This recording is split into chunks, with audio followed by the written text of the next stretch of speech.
Welcome to the HowToHeart Show, helping men reconnect to the heart and empower others as the leaders they were born to be. I'm Vincent. My mission is to help you speak your truth, own your authenticity, and step into your power. The world needs the raw and authentic man right now. Join us if you're ready to make a change.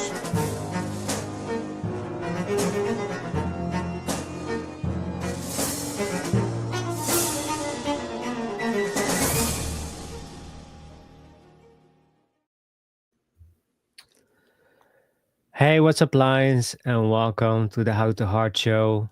Fitness, it's so important. And I remember in the past that when I was in a depression, I really struggled a lot and I found a solution. And the solution is sport and exercise. And it brought me so much clarity and it removed the stress from it. But I'm not really super educated and about nutrition as well. So I brought a really amazing expert, Arman Shahi. And what I like about him is his vibe and also his dedication to help young men to achieve the best way in energy and physique, nutrition, and just have a healthy, balanced lifestyle.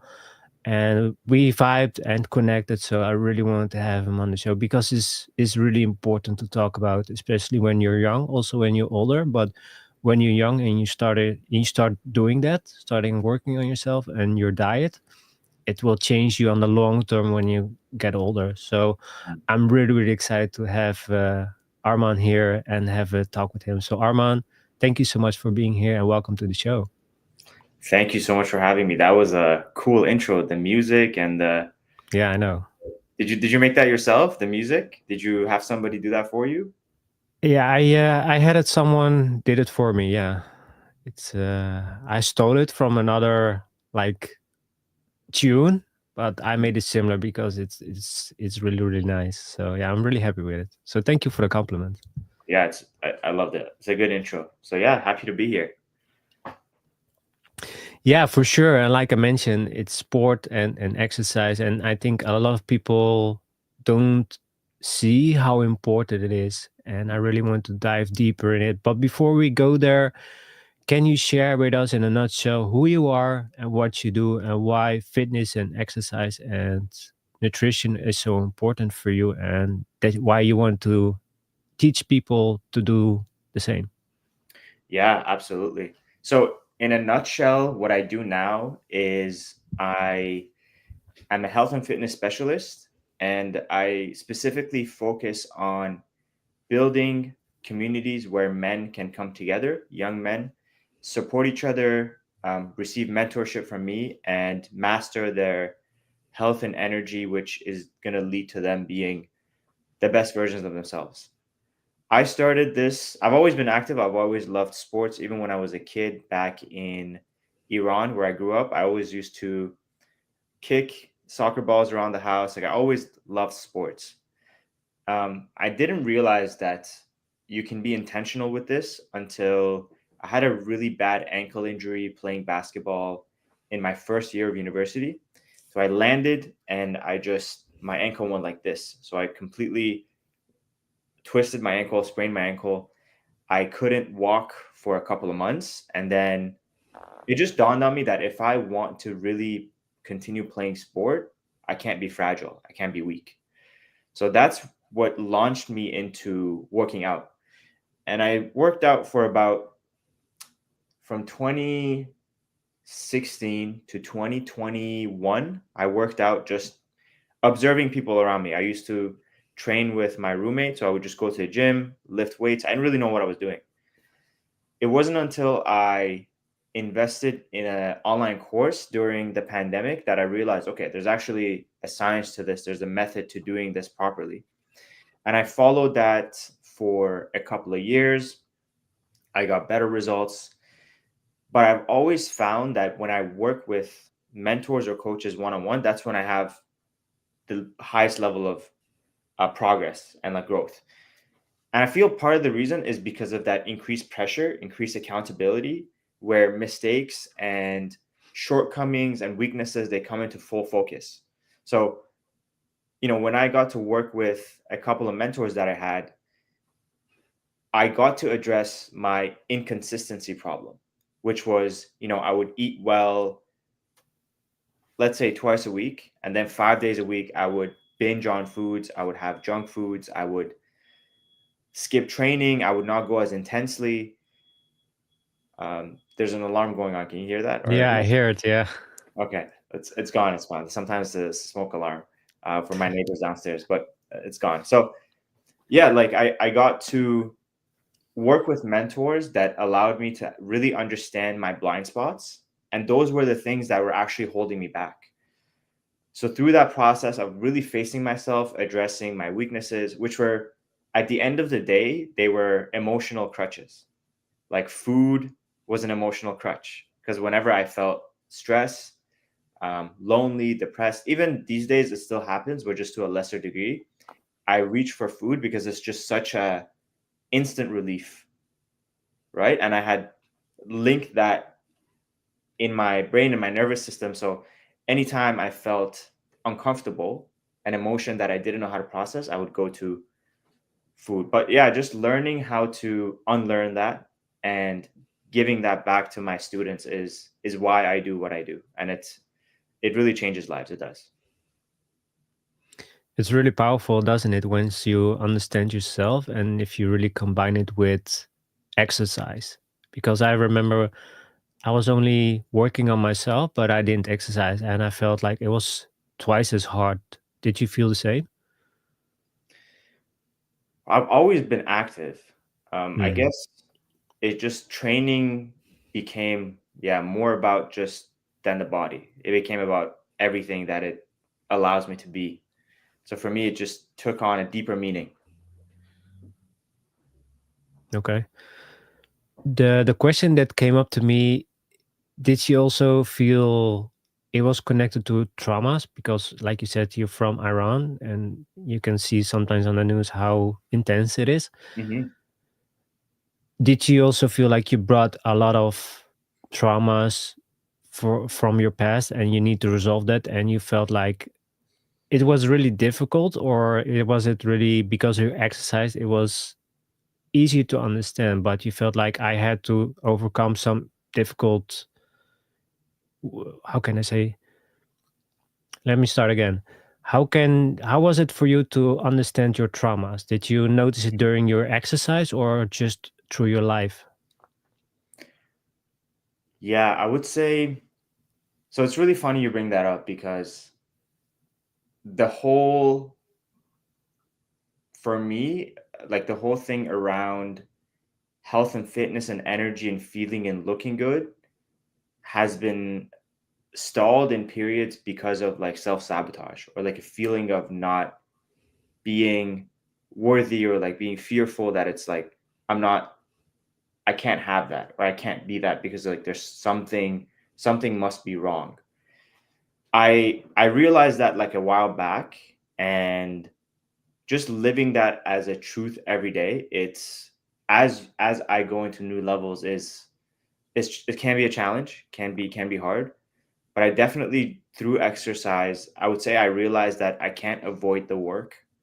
Like skipping it just makes me feel worse, and trying to numb myself with foods, that doesn't work either. So the best way to address it is to just face it, sit with it, work through it, um, understand it, and do the work to let it go. Because ultimately, like what we don't feel like we deserve, we're not gonna work for.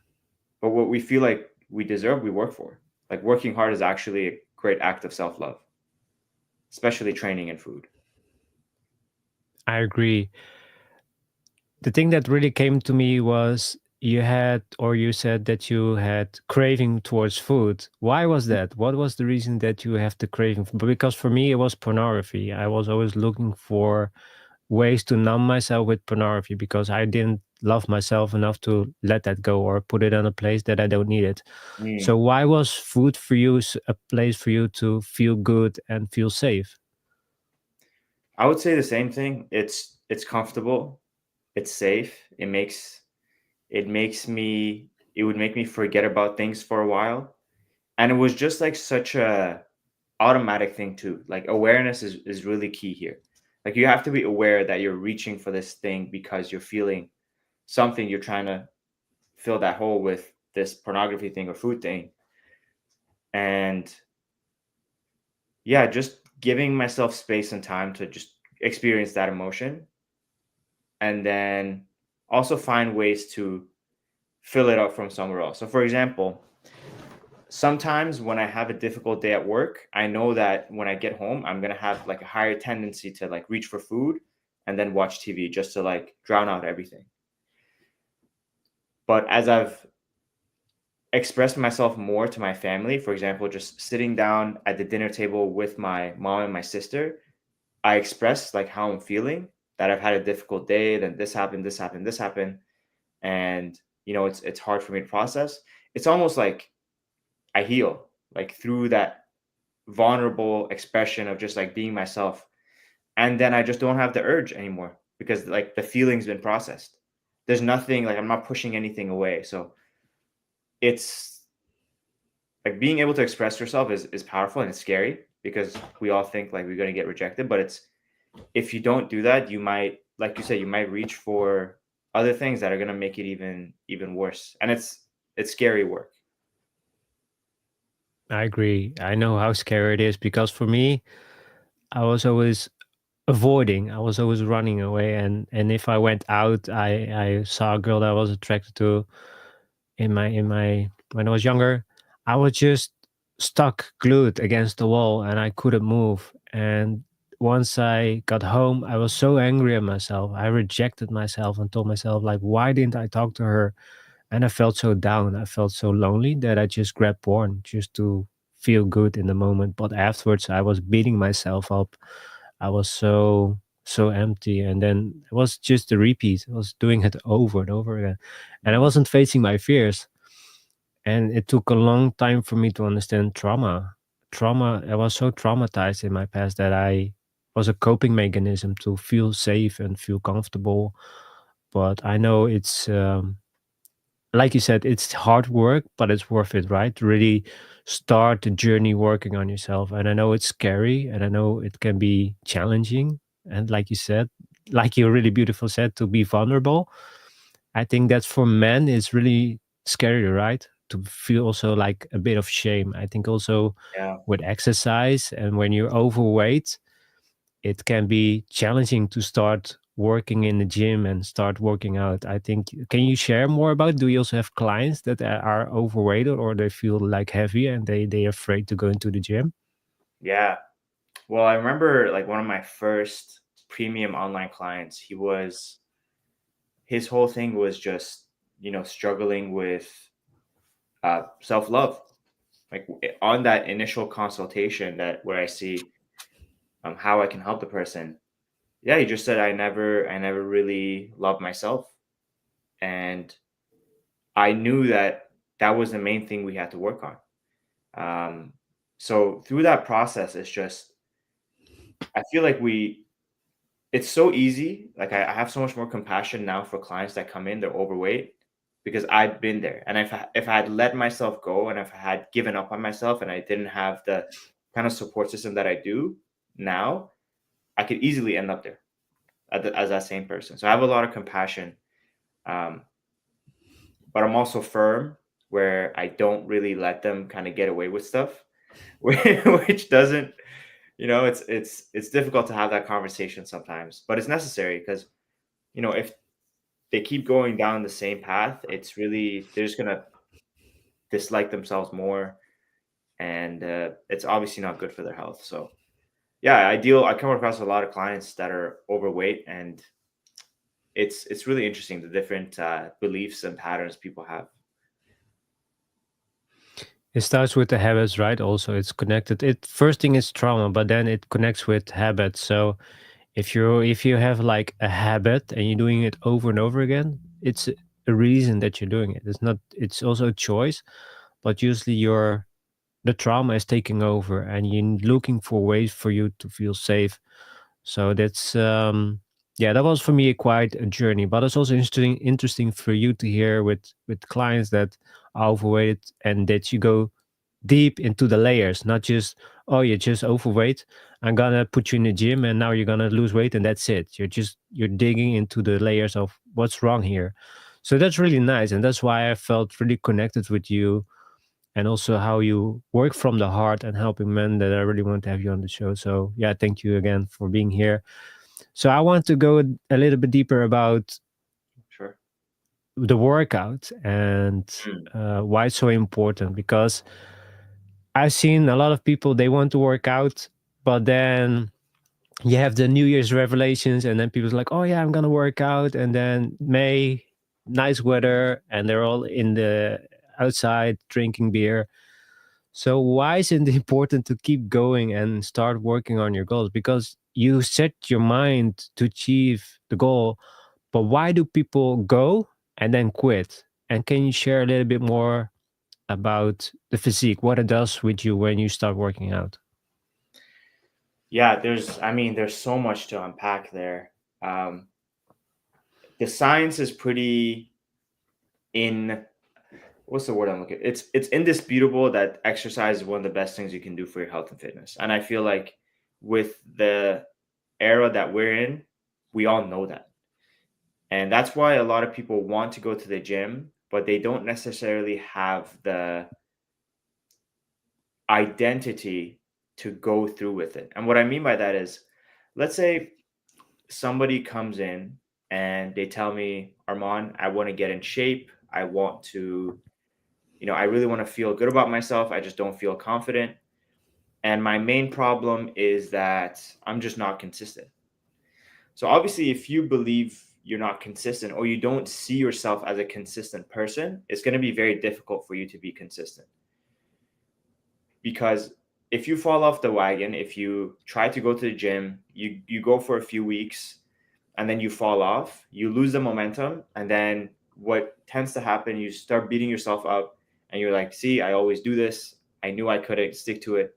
So the thing that actually has to change is the way somebody sees themselves and the beliefs they have about who they are, and being able to separate that vision you have with like the love you have for yourself. They have to go hand in hand, because it's the love for yourself that allows you to show up continuously even when you're imperfect, even when you're failing.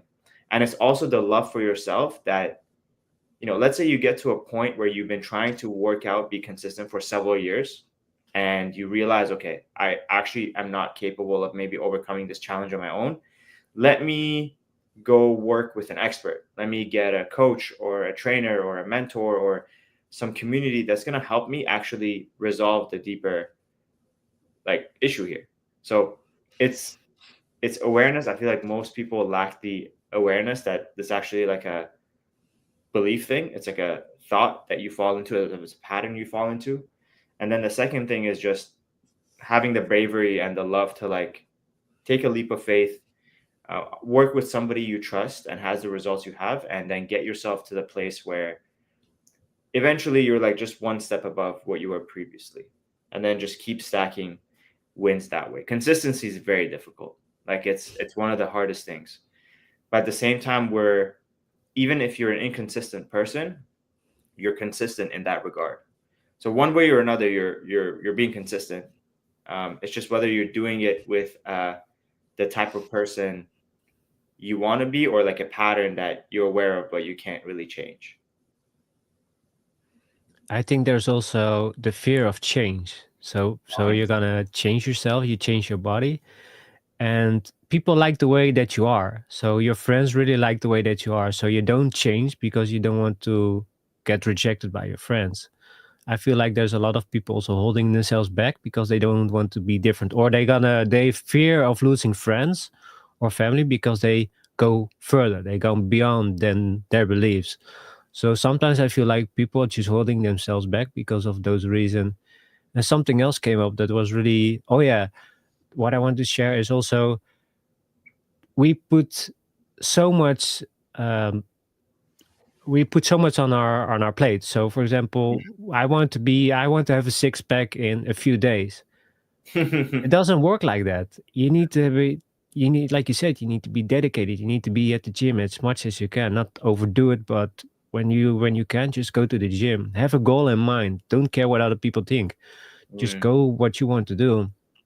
But we set the bar so high for ourselves that we want to achieve this in a short period of time, and people don't see the results, they yeah. stop. It's like, well, this is not reachable. I cannot do this. It's too much work and too difficult.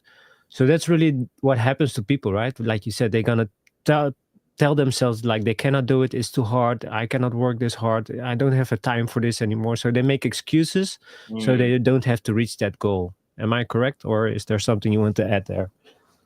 yeah, I agree with you. And I would say pressure works. You just need the right systems for it to work in the long term. Like if you add enough pressure to somebody, like those excuses come up. And then are you able to release them? Like are you able to become aware of them, and instead of fall into them again, address them and then move on. I feel like ultimately, like one of the biggest benefits of having an accountability partner or somebody you're on a path with is like they help you see those things, and they don't allow you to fall into them repeatedly again and again. If you have the right body or the right accountability partner, because if you have a lazy accountability partner, then it's not Oh, gonna yeah. work. Then you're gonna both relapse and you're not gonna go anymore. So that's a really good tip that you gave.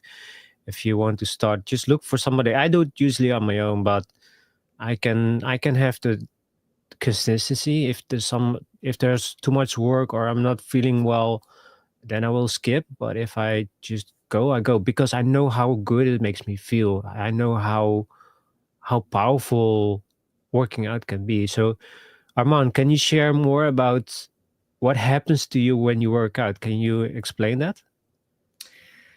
Yeah, it's been a while since I talked about this, but I'll do my best. So when it comes to exercise, what's happening in your actual body?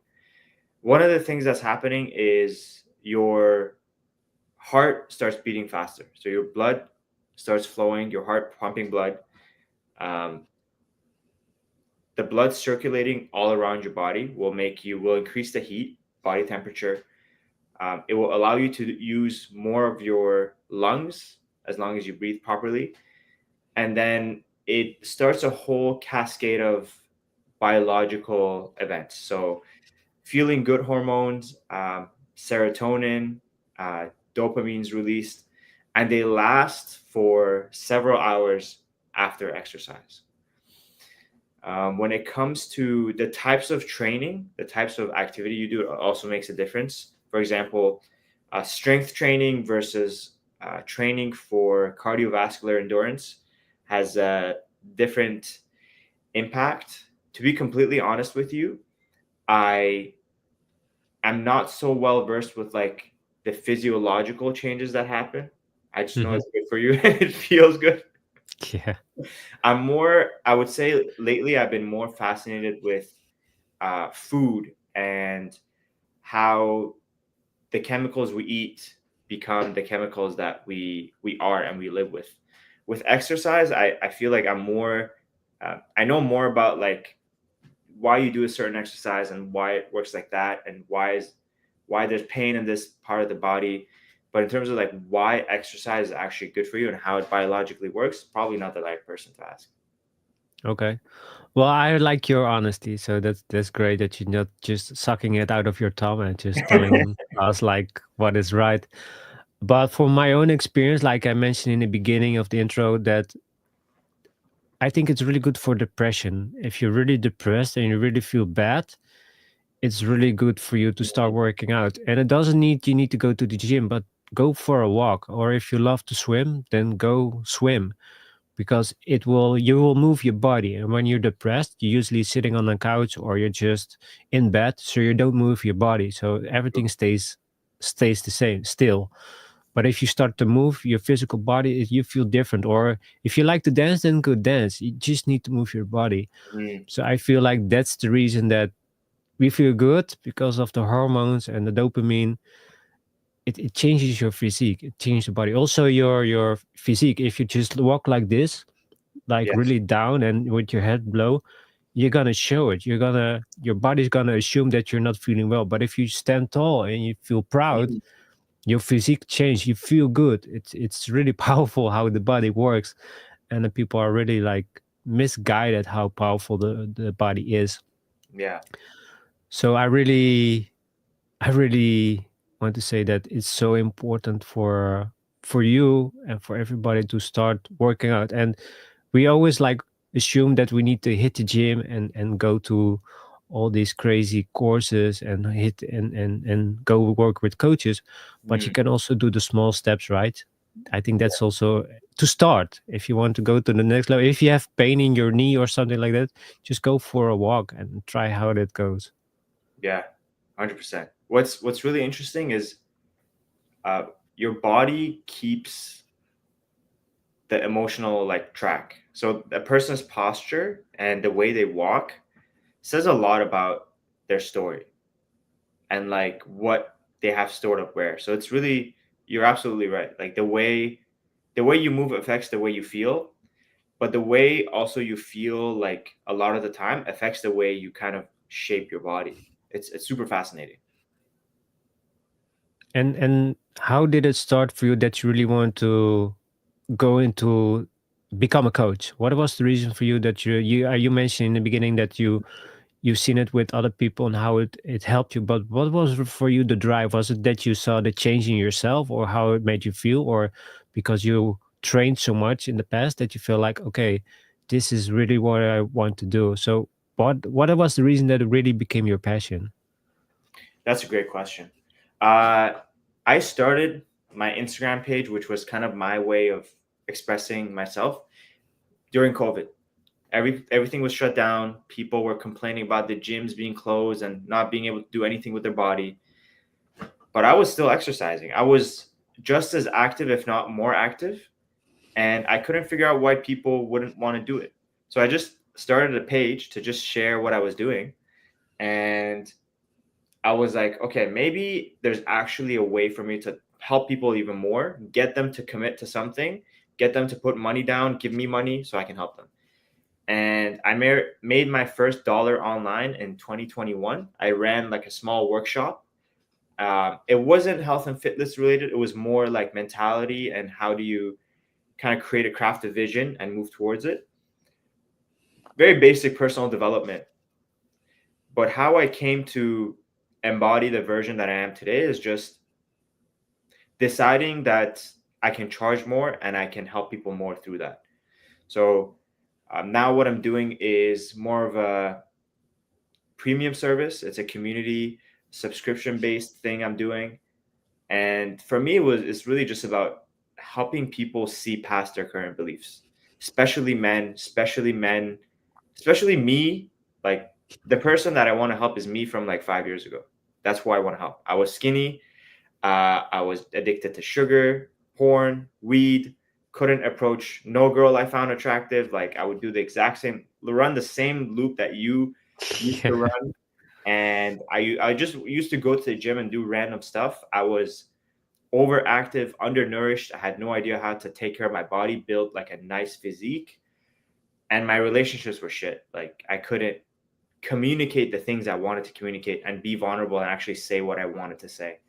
So if I had that person in front of me today and I could take the 5 6 years, the tens of thousands of dollars I invested into myself to teach them everything I need to know, I would get them, not maybe physically, but I would get them to see the world in a similar way, in a more like open and embracing way. And that's why I do what I do.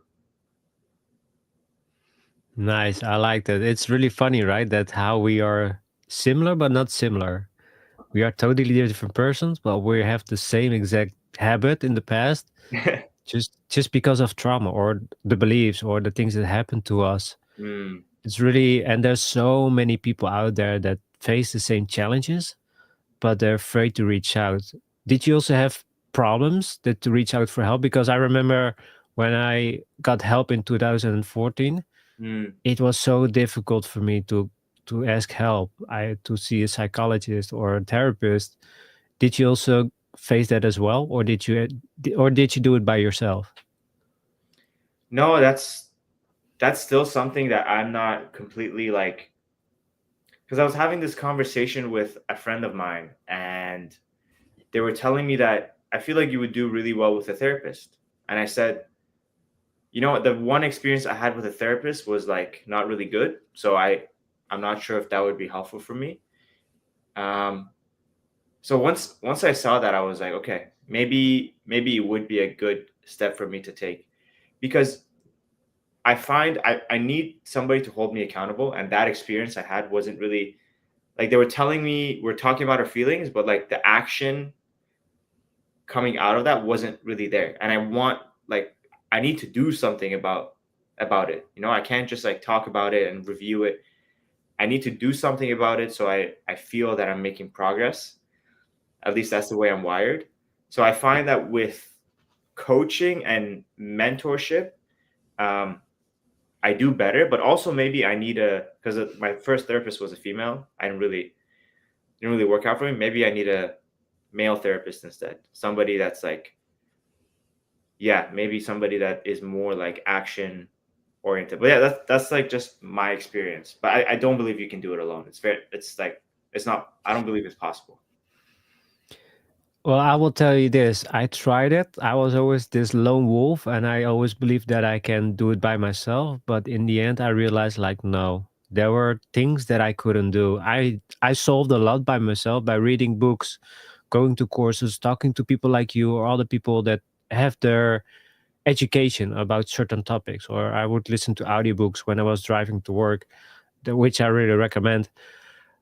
But I understand myself better, but there were traumas stored inside my body that I couldn't release. Mm, I couldn't solve it. So I had to see a psychologist and EMDR to do that.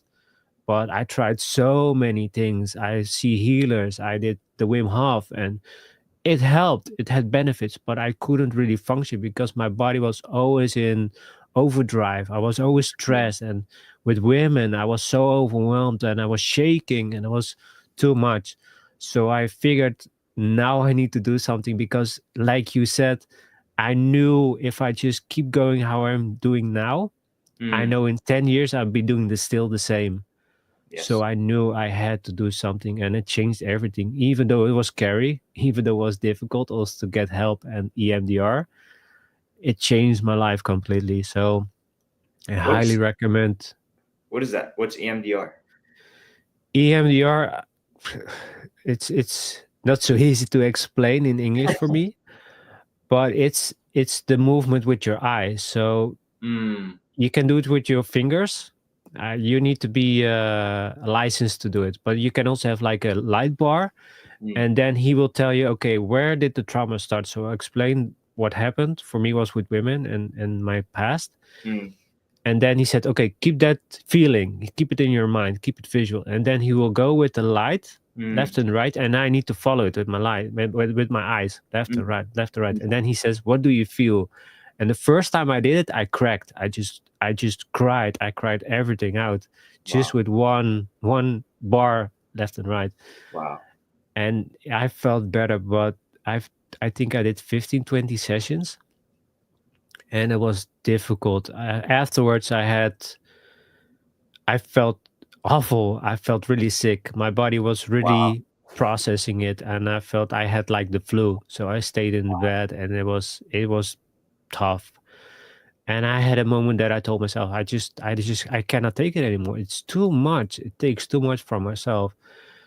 But once I kept on going and I kept on pushing, and I knew it's gonna help me because I felt the change, it helped me. I think it now reduced it like 70%, 80% of the triggers are now gone Wow. because of it. So I recommend you to check it out. It's really, really powerful. If you really have a good professional that can do AMDR, it's really powerful. It's really with the PTSD, with people PTSD? with yes, exactly. That's really for that. Mm, very interesting.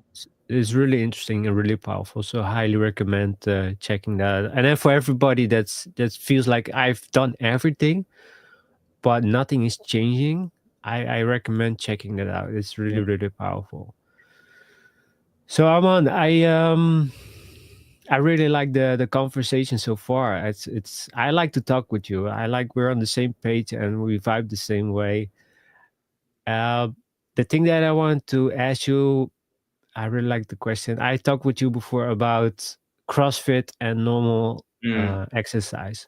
yes. So, what is the difference between those two, and what can you recommend? Is more like what you prefer? Is it really like, well, CrossFit is really to have like a bit more stamina and just working out just on your muscles? Yeah, good question. It happens. Actually, I have this conversation a lot, and I have to educate people on it.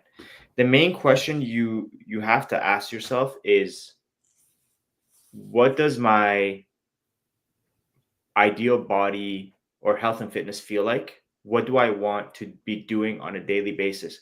Because a lot of the people, when you go just lift weights at the gym, you're training to be a bodybuilder. You're in the sport of bodybuilding, which is essentially build as much muscle as possible, be as lean as possible, which for most people is not really functional. It's not how they want their body to be on a daily basis. Plus, the workout isn't as enjoyable, like the whole exercise routine. Me personally, I play basketball, I hike, I used to do martial arts. So I want my body to be able to do a bunch of different stuff, and I want to be that way for like decades. So for me, my training has shifted recently where I'm doing more muscular endurance training. My current physical coach he's a wrestler. He's a pro wrestler. So he like the training I do is super intense. Like if I take somebody that is unexposed to this training through my training, they will they will die. Like not die, but they will be very shocked at their like level of like cardiovascular fitness. So I do that. I do some. I still do like combination of classical bodybuilding because I want to look good and be strong, but I do more functional work. Um, I do a lot of work on mobility um, because stiffness and pain just comes from your body being out of balance and overworking it. And when it comes to me wanting to get the stuff that I want out of my body, I have to spend as much time on recovery mobility uh, as I do on actually strengthening and speed and explosiveness and all that stuff. So to answer your question, to come back to the point, you just have to constantly ask yourself, what do I want my body to do? How do I want it to feel? What do I want to look like? What do I want it to be doing on a daily basis? And these evolve. Like 5 years ago, I just wanted to look good. But now I just want to be an athlete. I just want to be an all around athlete, feel great, be ready for combat at any given moment. I don't want to bend down and my back be like, look, I pulled something. I want to be able to move around freely and have power, explosiveness, athleticism, be muscular, be strong, and of course, be able to play sports and never get injured. Yeah, I agree. It's really the preference and your goals that you want in your life. But the thing that I learned is not to give up. Is Mm, not to give up on yourself because you're doing it for yourself. You see a lot of guys just working out because they do it to show off to girls, or they want to be, or they want to create a body so they cannot get hurt. mm, But do it really for yourself. Do it because you want to feel good about yourself. Do it because you want to lose weight and you don't want to feel pain, or mm, you don't want to, if you just walk for a little bit, you just feel pain everywhere. Do it for yourself, not just for other people. I was there as well, just working out and because I wanted to show girls how amazing I was and how I was building myself. But I mm. was doing it for the wrong reasons, right? Right. Hmm. I think Yeah, that's really important, that knowing that you do why. it for yourself. Well, Arman, it's again, it's really cool topic, right? The exercise and And the nutrition is it's really for me it's the same. The nutrition is really exciting also for me to talk about it with you as well, because I know how bad our food is and Mm. what you need to eat and all of that. So it's going to be really exciting topic to talk about it after the commercial. So guys, I'm going to run a commercial for 2 minutes. It's about gold and silver and how it can benefit you. So don't go anywhere, and we'll be right back. Increasing expenses have caused us all a lot of pressure these days, and it's affecting even the wealthiest of people. Most have lost their sense of security, stability, and even hope for a strong financial future. The game plan of everyone in your cell phone has likely been disrupted or even hardcore stopped, and most are looking for a creative solution to regain financial momentum. Oftentimes, life's best solutions are the simplest. But first, a question. What is something most people think they should own but don't? Crypto, fine art, real estate? Nope. We are talking about real money. The kind kings and queens fought for and large institutions today buy in mass. We're talking about gold and silver, assets that provide confidence in tough financial situations. So the question is, do you own any? If you don't, you're not alone. Most people aren't maximizing the power of precious metals because it's just been too complicated. And even though they see advertisements about gold and silver daily, they don't really know who to trust. That is, until now. The bottom line is that buying gold and silver doesn't have to be complicated or scary.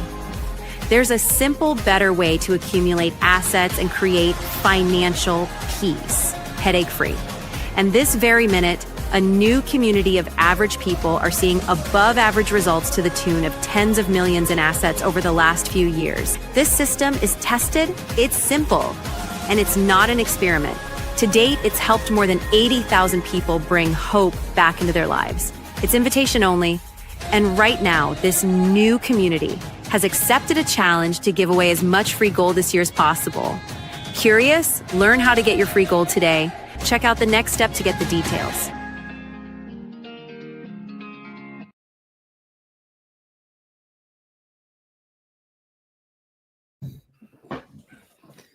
And we're back. Welcome back. Welcome back, Arman. So I almost need to sneeze.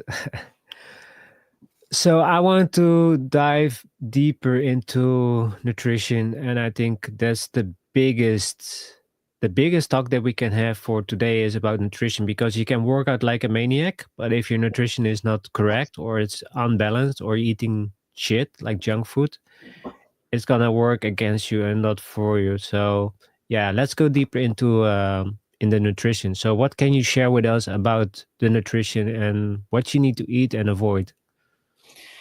Wow, such a big topic. I It's know. I keep it simple. I mean, there's so many ways you can take this, but the biggest thing is like what not to do. Because once you get rid of all the things not to do, it becomes really clear. Like the habits just fall into place. And I found for myself, for my clients, that people I consult, we all know how we need to eat. Generally, we know how we need to eat. We just don't have the control and the awareness to act on that knowledge. One of the best things I did for myself was enroll in this. I took a course. It was called Wild Fit. If you haven't heard of it, look into it. It's really cool. It's based on this whole principle that once you're aware of something, you have more power to change it. So what I did over 12 weeks was really just become more aware of how food makes me feel, and just developing that emotional awareness, emotional fluency, to know that, for example, when I have an apple, I feel good.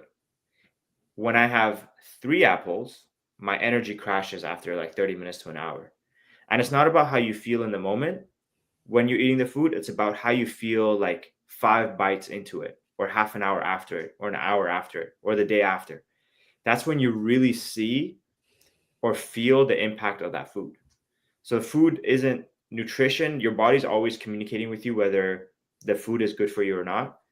And it really comes down to awareness and understanding how different foods make you feel. Why you eat affects how you feel. When you eat affects how you feel.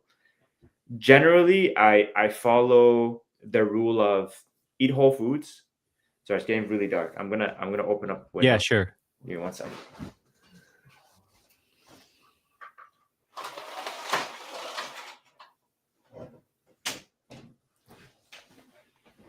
Okay, a little too bright.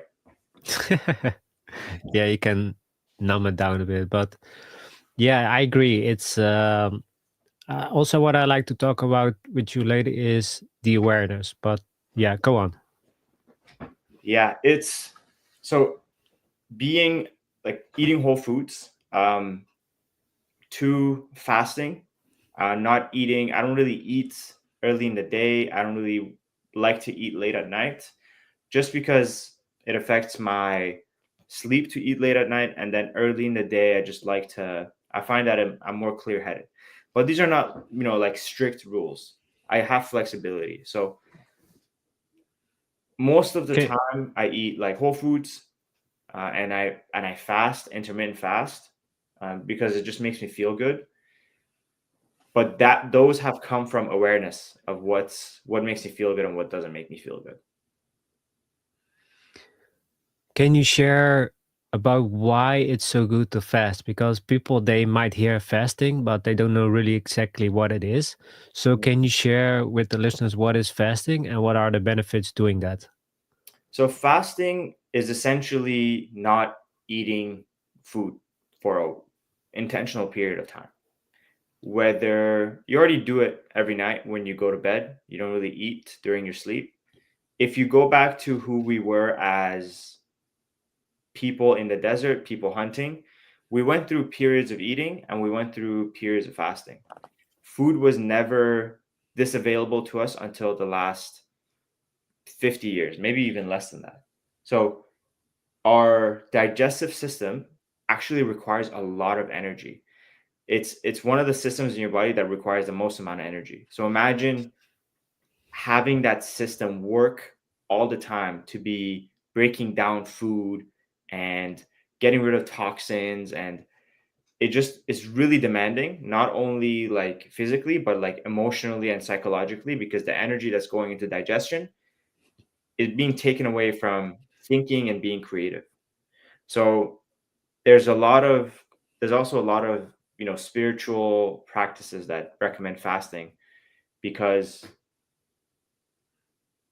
food is such a primal desire for us to be able to eat and feel full, that if you can overcome that and you can resist that, it opens up a whole channel of like creativity and power for you. Physically, there's a lot of benefits.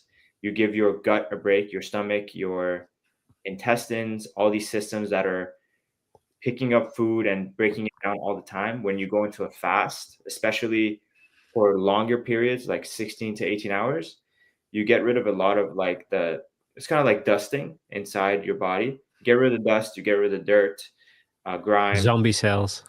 Yes, zombie cells, exactly. You clean it up. And then when you eat, you actually end up absorbing better. One, two, you're a lot more grateful for the food that you eat, which in my experience is like they work hand in hand to make you feel better overall. Yeah, I agree. I totally agree what you said. I've experienced it myself. And what you see in society, we're over consuming. We eat so much food that we got full. We're so bloated. And then we're so tired because our body are we give too much food, so our body needs more time to process it. Mm, So we're so over consumed, and you see it in the store. When you go into a grocery store, you smell the chocolate, you smell the cookies. Oh, I'm just gonna grab some cookies. Oh, I'm gonna take this, and then you're gonna eat it, and it's processed food, and mm, processed food is so bad for your health. So leave that on the side.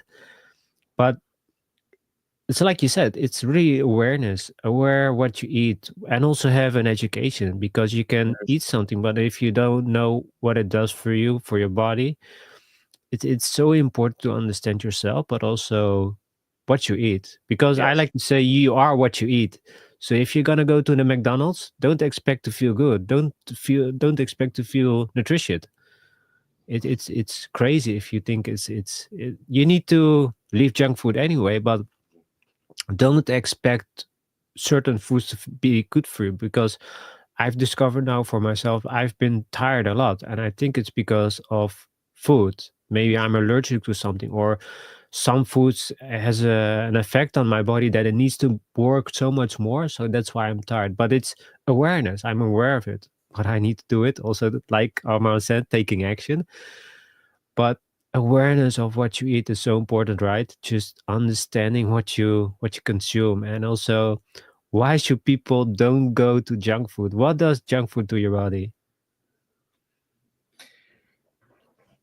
Well, it's called junk food for a reason. It's Yeah. junk, it's trash. Your body requires a lot more work to process it just because it's junk and it's trash and it's actually poisonous for you. So there's this thing called bad energy.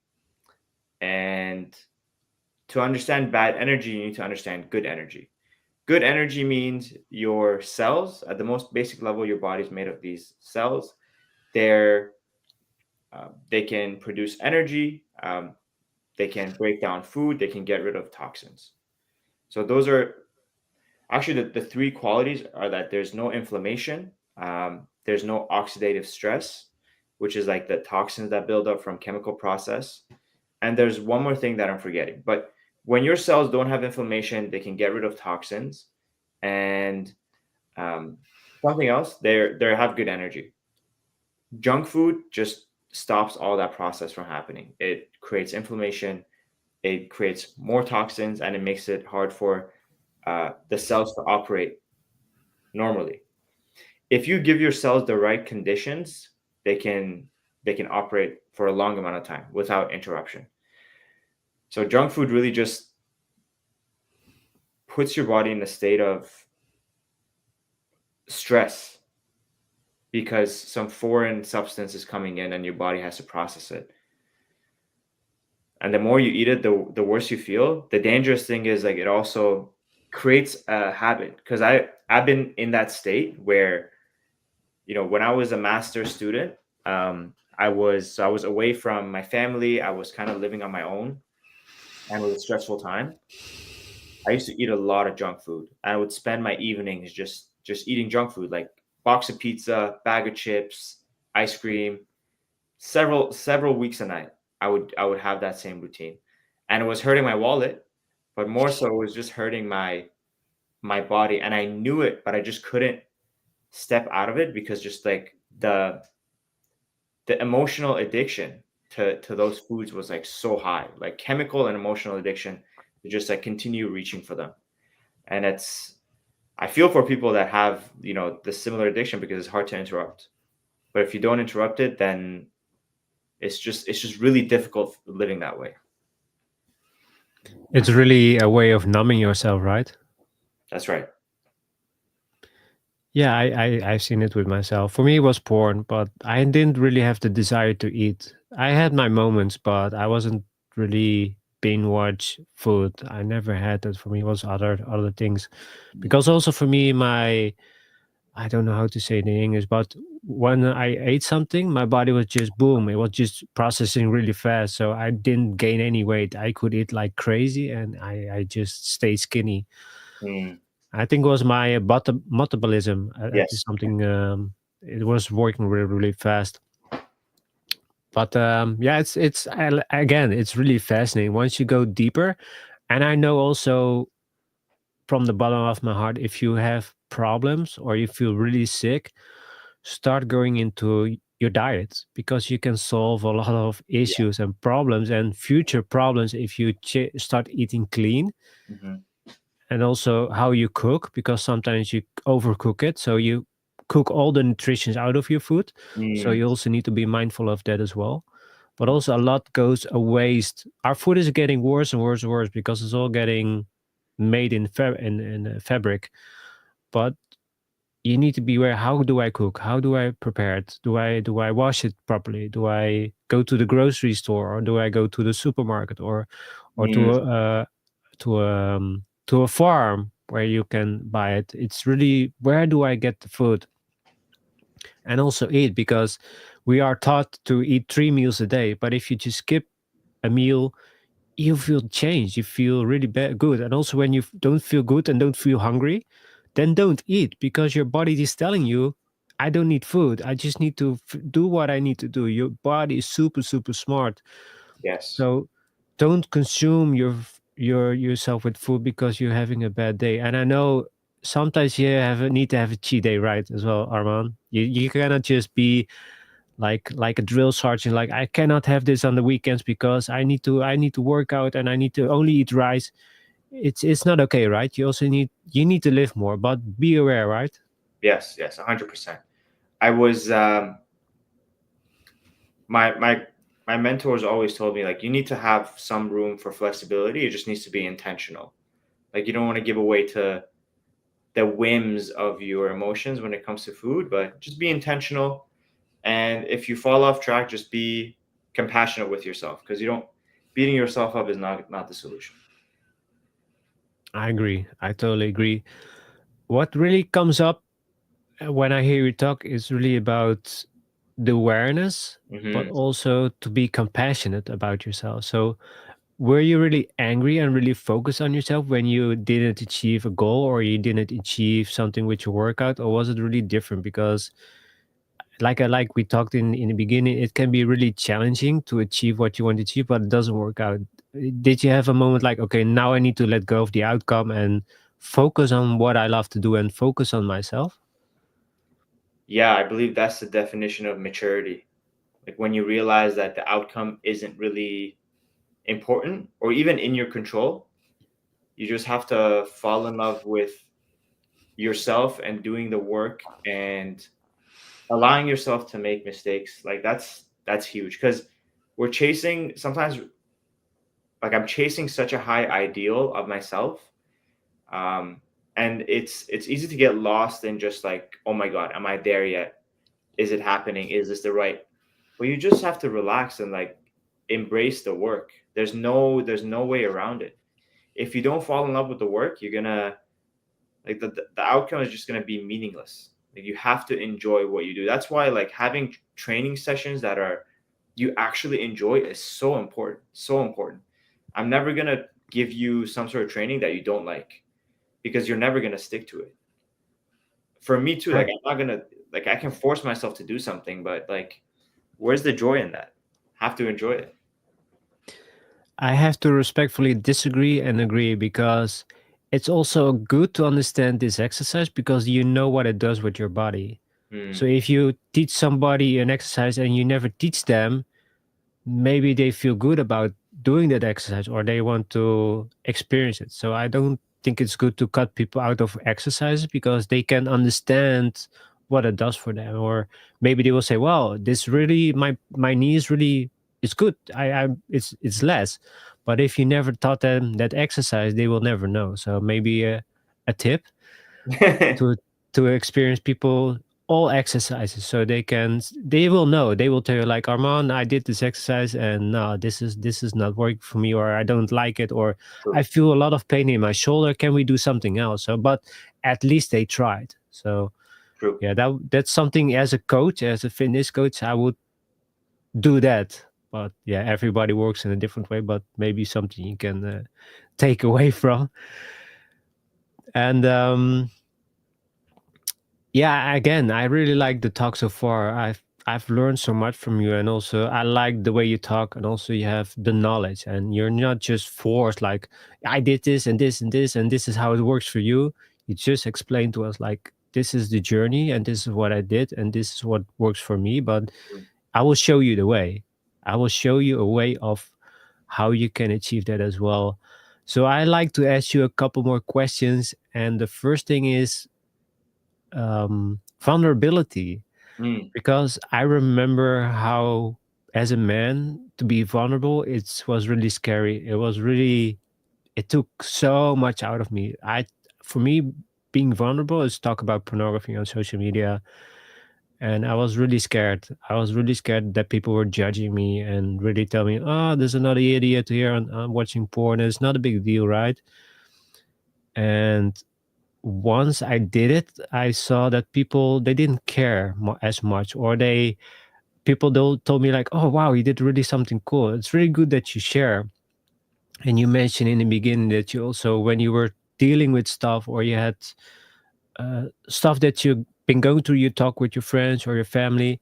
So, how was it for you to be vulnerable, and why is it important to be vulnerable with yourself, but also with people that you trust?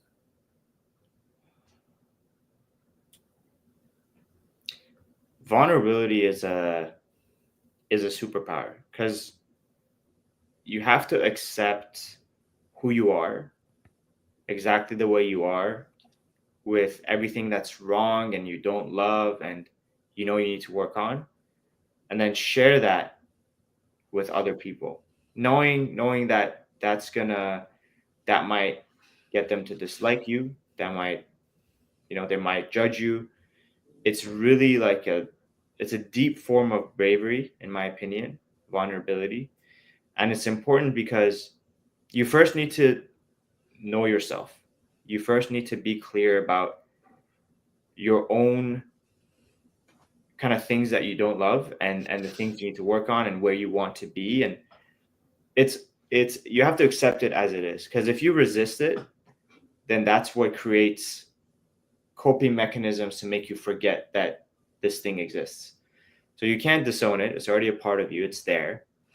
You accept it, you see it as it is, and just you talking about it, and I find expressing it even makes the acceptance deeper, because you're owning it. And once it's out there, once you express it, once you own it, then it's like, okay, it's actually not that serious. Like, the way I say this, it's not so like bad and like taboo that I have to cover it up. I can put it out there, and then I can begin to work on it, to release it, to go through it. And for me, it's hard sometimes when I have clients and they're telling me, their struggles, and I'm supposed to be a person of authority, and I just tell them, to be real with you, I still struggle with some of this stuff. Like, I'm not 100% perfect with my food. I still have evenings where I might eat some junk food that I didn't really want to eat, and sometimes I still beat myself up for eating the food, and sometimes I don't do my training as hard as I want to. Like, these are just, we connect over vulnerability and being imperfect, being human, I feel like. But you definitely have to accept it within yourself first to be able to express it, just the way you and I are doing it today. Yeah, it's beautifully said. So, thank you so much for sharing. And I agree. It's challenging, but really it's so important, because I remember, if I didn't talk about it, I was just finding ways to cope with it. And it can be porn, or I can be go into violent gangs, or I can go trash something, or there was so much anger and frustration, and I was beating myself up because I couldn't talk to anybody. I felt really lonely, and sharing it with other people, because I felt judged. So I really agree what you said. So thank you so much, Arman, for sharing and being vulnerable. I think that's really important for us, for men, to learn to be vulnerable. You don't have to share everything that's on your plate, but if you're dealing with something, just share with somebody that you trust, or just reach out to one of us or somebody else that you feel like, I really want to share, because it can help, right? Just to talk with somebody, and we're so closed off and scrolling on our phones and just wasting our time, but all we need is connection, right? Million percent. Like, it's so important to have people you trust too, like a community. That really matters, man. Especially when it comes to like training, food, nutrition, personal growth. Like this, it's not a journey you can, if you do it by yourself, it's just, you're not going to get that far. You're not going to get that far. It's this African proverb, like, if you want to go fast, go alone. If you want to go far, go together. And community is, you need that. Without that, you can't thrive. It's a basic human need. You need love. You need significance and connection. Without that, you die. Yeah, Maybe not physically, literally. you die internally for sure. Absolutely. What I really wanted to ask, what comes up, because it's really funny. When I talk to people on the show, porn always comes up. It always comes up with my guest or always with people that I've experienced. So can you share a bit of your journey and what you want to share about why was the reason that it started with you, the porn addiction, or if you really have I had a major addiction, but I don't know how it severe was, but how did it start with you? Because I know for sure it was self-esteem, low self-esteem, not feeling good enough. You think you're not good enough for this girl, or you put her on a pedestal and you think she's all top of the world and you cannot have her, so you're just not gonna do it. So what was the reason for you to grab porn and how you quit? Let me guess, you started exercise and feel better and it solved by itself. No, it didn't solve by itself. Um, I started really young. I got exposed to it really young, and I would use it for, yeah, self-esteem, self-gratification, just feeling good. I would say mainly for just numbing myself out and feeling good, um, to battle loneliness, or feel less lonely. But I had probably the worst period that I had was in university, like while I was a uni student, and how I overcame it. Let's see. I mean, I wouldn't say like I haven't watched porn in a while. Sometimes it like comes and goes. I would say for me, the realization was that this is actually like I don't need this anymore. I just realized one day that I kind of looked at the consequences of doing it and the way I was kind of like seeing the women in my life, and I was like, this is so messed up. Like I can't continue doing this. And then the guilt and the shame from like doing it every time. So there was just so much pain I had associated with doing it. And then the way I saw myself, I just didn't want to be that person anymore. So I guess I just reached a point where like not doing it was more painful than not doing it. And I just decided, yeah, I'm not going to do that anymore. Well, Arman, I felt your pain there, man. It's I felt it. It's just I felt the same way. It's just I it just couldn't disconnected myself, and the reason that I was I wanted to feel connected with women, but I was so afraid to connect with women. I was so afraid to get rejected, so afraid to get hurt. Performance. I had so much performance anxiety. I thought I need to be this porn star and to satisfy her so she wouldn't leave me. So I did all these negative things just to keep a woman. I didn't do anything for myself. I just always trying to please women and pleasing people. So it was all for other people, but not for myself. Mm. So yeah, man, I really felt the pain that I felt it through my core. Just similar as you. It's so painful. And the thing is, you know it's bad for you, but you just want to have the coping mechanism. You just want to feel good in the moment instead of like you mentioned, you sit with it, you deal with it, and you'll figure it out. And those feelings they will go away. And with exercise, it's really, really powerful. So I want to again thank you so much, Aman, for sharing that with us because this is really important for us to hear. So thank you again. And I want to make the stepping stone to exercise. And why should people start exercising, even though you don't want to do it or you're not in the mood? Why should you do it then do it anyway, even though you're feeling bad, you don't want to do it? Why is that the moment that you need to do it? Because that's the moment you make the choice to love yourself and act in favor of the type of person you want to become rather than give in to the weakness, give in to the excuse. But how can they do that? Because you say it like it's easy, but how can people say, like, okay, is it something that they need to tell themselves, like, okay, I'm gonna after work, I'm gonna drive right away to the gym, no excuses, and do it, or do you have something else that you can give as a tip, like, don't make the excuse, you know that you want to do it, but Mm. just make a plan for yourself. Is there like an action step that people can do for them to have the commitment? You mentioned you have need accountability or coaching, but Mhm. what if they want to start like, okay, I want to start hit the gym today or tomorrow? How can they go with that in steps? So step number one, get on a call with me. Joking. Um, step number one, I would say have some real consequences. So, for example, for me, what works really well is having investing money into myself. That works really well for me because I know that I'm making a promise to myself and I'm putting money down that I'm gonna do this and I'm gonna do it with all my heart. I'm making a promise that I'm going to step into a new version of me. That's for me is real consequence. Not like, I'm going to tell my friends I'm going to go work out and then I don't do it and then nothing happens. You need consequences work. So do rewards and results.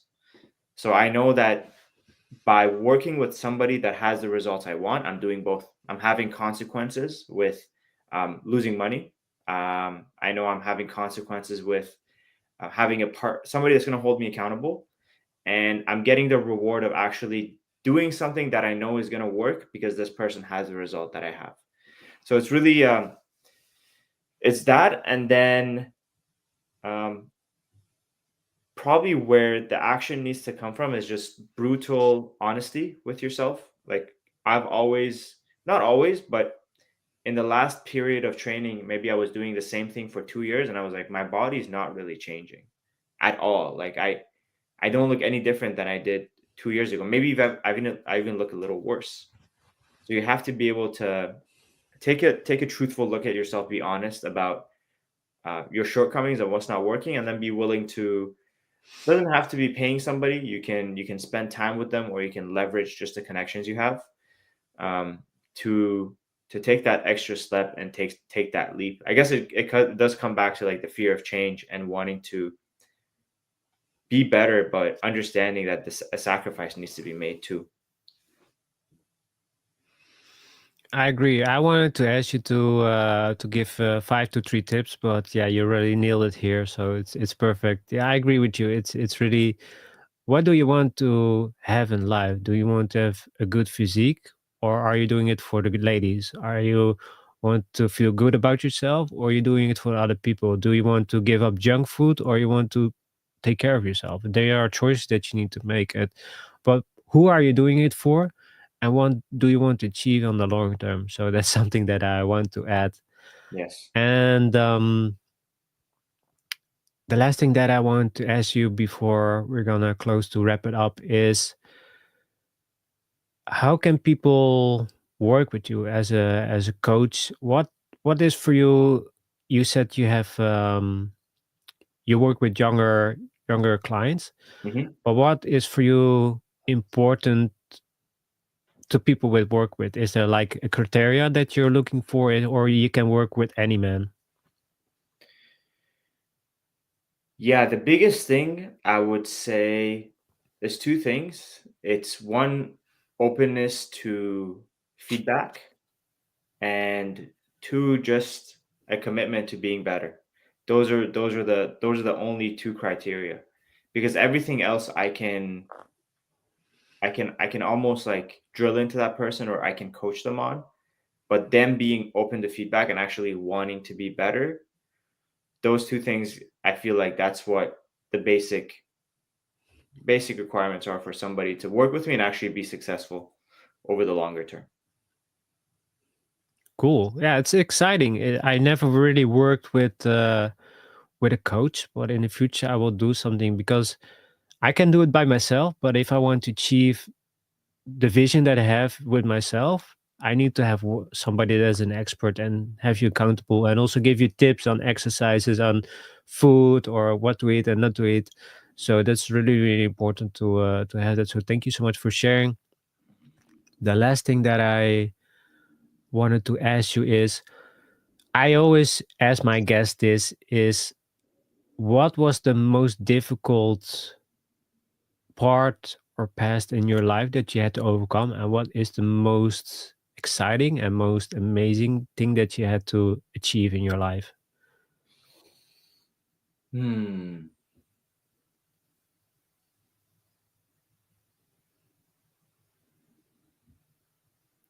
Yeah, a lot of people struggle with this question, but it always brings the best out of people. Yeah, it's a big question. What was the most difficult challenge I had to overcome, and what was the greatest accomplishment, right? Exactly.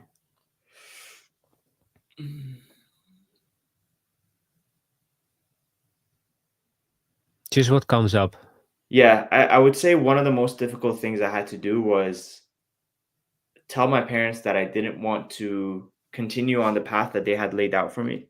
Like I told Mhm. them that I didn't want to be a doctor and I was going to try to figure things out on my own. That was difficult because there was no path, there was nothing, no clear instruction, no manual. Still isn't. Like entrepreneurship is just a game of figuring it out.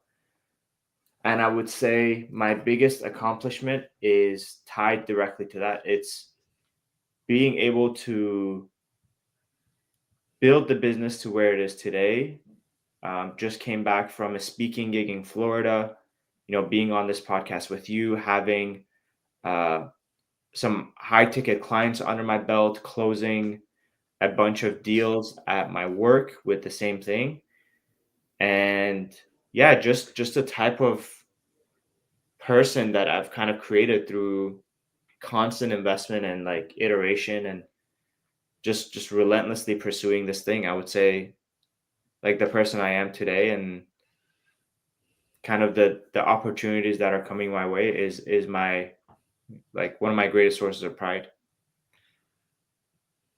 Wow, that's that's really powerful, Arman. Thank you so much. It's yeah, that really blew me away because like you how you where you come from, I struggled a lot in my years and I was just not taking any action. I was always trying to look for ways to keep myself safe, but you really pushed yourself. You really looked for ways. And for me, everybody has a different journey, but you really kept on going. You really looked for answers, but you took action. And I think that's the most important if you want to change is really take action. Take the leap of faith and see what it does. Because you could also take the safe way out. Just be a doctor, be miserable and keep your family happy. But what will you get in the end?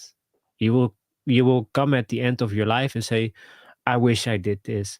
I wish I made the change. I wish I told my parents that I wanted to do this, this, this.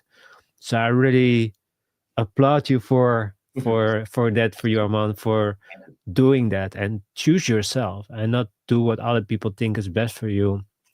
So I really want. That's why I love this question because it will bring the best. And what I like about it is I go back. People always look about what they achieved and what they done, but they don't look at the past. Mhm. But you can really see that's where it started. That's where it started and how they made the change and where they move forward in life and where they are today. So again, I have so much respect for you, Arman, and what you did in your life. So I'm really grateful that we have this conversation. I knew right away that we would vibe and click and we have a really kick-ass episode. And I'm really grateful that you are here and that we had this amazing chat. So yeah, thank you so much. So yeah, before we wrap it up, I want to ask you how they can follow you if they want to follow your journey or want to work with you. Yeah. Well, first of all, I appreciate you for having me on. This was awesome. Um, Definitely the best podcast episode I've done. So Cool, thank you. thank you for sharing the space with me. I'm on Instagram. You can look up my name, but my handle is at conscious.consultant. So that's conscious.consultant. LinkedIn under Arman Shahi, Facebook under Arman Shahi. And yeah, you'll just find my profile picture. Shoot me a message if you want to connect. Happy to connect with you. If you're looking to see how I can help you, then we can have that conversation as well. Awesome. Thank you so much. And you also had a free gift, right, for the listeners? Yes, my free gift is initial consultation where we're going to identify what's the number one thing holding you back from achieving the health and fitness that you want and coming up with a blueprint to help you get there. Awesome. Thank you. I will put everything in the show notes so people can check it out and they can yeah, I can see if it resonates or not. So, Arman, thank you so much. Is there something that you want to add or you want to say before we're gonna close the episode? No, just thank you so much, and let love lead the way. Awesome, thank you.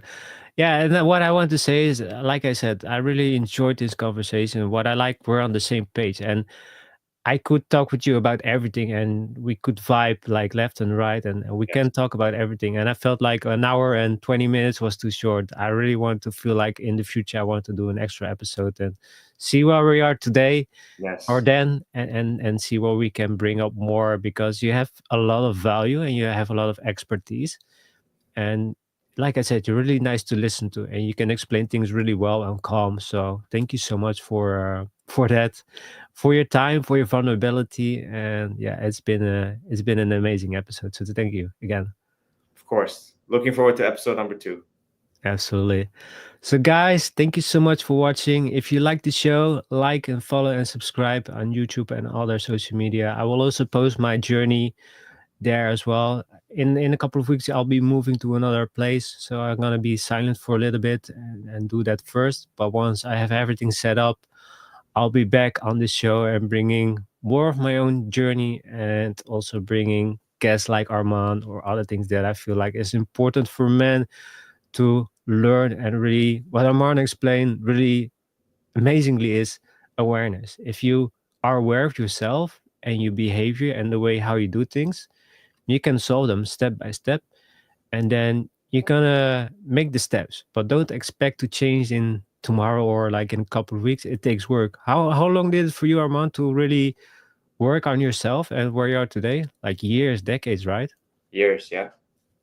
And it's a never ending journey. So don't put too much expectations. You will have downfalls, you will have problems, you will have things that you didn't expect, but keep going. And you see where Arman is today and where I am today. In the beginning, I was so afraid to talk before a camera. I was afraid to even show my face and talk in English, because my language is my mother language is Dutch. So English for me is sometimes struggle, but I look for ways. I try to bring the best out of people and my value that I can give, so to make the change. So Arman, again, thank you so much. It's been an absolute honor to have you on the show, and I'm looking forward for our next episode. Likewise, brother. Thanks for having me. Thanks. Guys, take care and see you later. Bye. Peace.